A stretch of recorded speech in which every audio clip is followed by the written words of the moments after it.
Hey everyone, welcome to the show. So, the Trump administration has been caught altering data to fit one of Donald Trump's narratives. Also, he has violated yet another court order. I know you guys are all shocked. Before I get into these stories, though, please do me a huge favor, hit the subscribe button below this video. It is completely free to become a subscriber. It really helps the show out. And for everybody who helps with donations to help keep the show going, I really, really appreciate it. Love you all. So here's what's being reported. Sources told the New York Times that a director of national intelligence official had ordered analysts to rewrite a report about Venezuela and the gang called Tren de Aragua. So as you guys all know, I'm sure, Trump claims he has the authority to deport Venezuelan migrants if they're part of this Tren de Aragua gang, which, sketchy how he figures this out, how he determines that they're part of this gang. But he says, because they're invading our country at the direction of the Venezuelan government, I have the right to do this. I alone, without any approval from anyone else, I can do this. And he is using the Alien Enemies Act to claim this unilateral power to do so. The problem is, and I've mentioned this before, Trump's own intelligence officials said there is no invasion. There's no invasion, and the Venezuelan government has no relationship with Tren de Aragua. So they are not directing an quote unquote invasion of the country. Well, it's now been revealed that Joe Kent, he is the top aide to the director of national intelligence. He's the top aide to Tulsi Gabbard. He sent emails ordering revisions to this report. And the New York Times has now obtained these emails, one of which says, quote, we need to do some rewriting. And then he says, we need to do another analysis. Quote, so this document is not used against the DNI or POTUS. So specifically so that it cannot be used to show that Donald Trump is a liar or that the, Department of National Intelligence is not telling the truth. The final report was made public in early April, and it still contradicted Trump's claim. That's the report that I referred to when I, mentioned it at the beginning. But it was presumably toned down because that's what he specifically asked them to do. So instead of telling us the truth about what's going on in the country, they're backfilling details so that they can try to match and justify Trump's unconstitutional actions. So, of course, you're not going to hear about this in right-wing media. So Trump supporters are going to assume, oh, well, there must be an invasion. They said so, right? And then, of course, it's confirmation bias. They want there to be an invasion because they don't like brown and black people. So they're like, la, la, la, I don't hear what you're saying. I don't hear anything.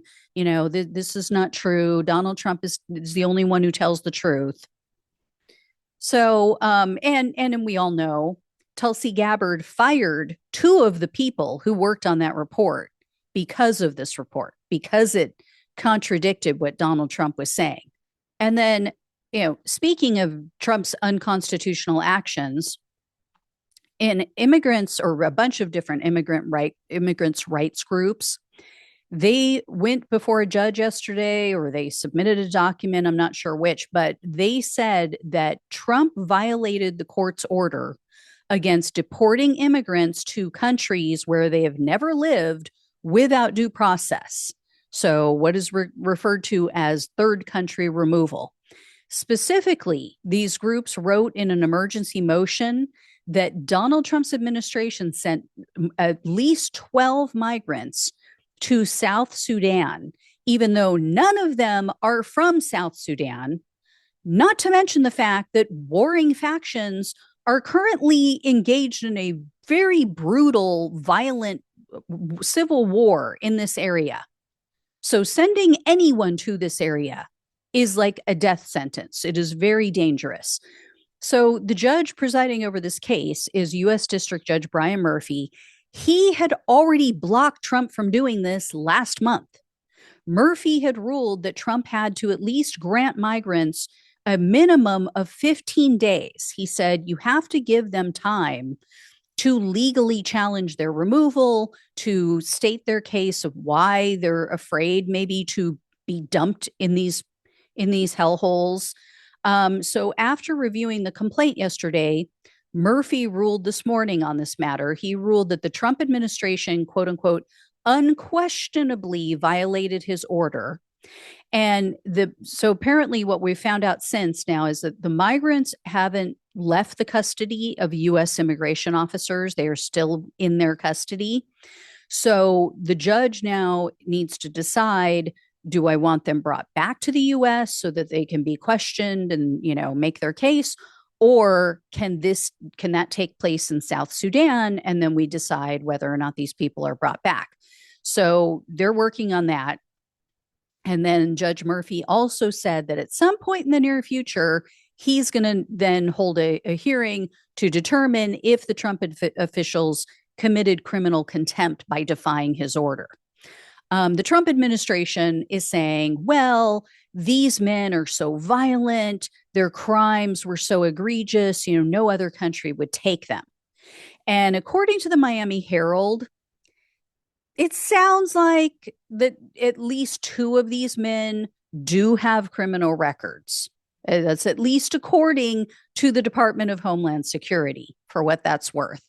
The Miami Herald wrote, quote, according to DHS, Arias Hierro had been convicted of homicide, armed robbery, false impersonation of an official, kidnapping, and robbery. He was arrested on May 2nd by Immigration and Customs Enforcement. Rodriguez Quinones, who was arrested on April 30th, had been convicted of attempted first-degree murder, battery, larceny, and drug trafficking, among other crimes. Both men were about to be released after long sentences when ICE detained them. A Trump administration official who was not authorized to discuss the matter publicly told the Miami Herald. Obviously, we cannot take anything that the Trump administration says seriously, right? Until it's been proven with written documentation, until a court looks at it and says, yeah, this is right, we agree. We cannot just assume that they're telling the truth, because we've seen what they do with this stuff. We've seen how their claims about the Venezuelan men and the El Salvador man, Kilmer Abrego Garcia, how all their claims about them have completely fallen apart when journalists started digging into court records. So the Trump administration is the boy who cried wolf. If in fact it turns out, yes, they are guilty of these crimes, I don't think any American would have a problem with Trump sending them to another country or back to their own country. I wouldn't have a problem with that. If they are guilty of the crimes that Trump is claiming, get them out of here. Absolutely. I don't give a damn. But, the fact that they skipped over due process should make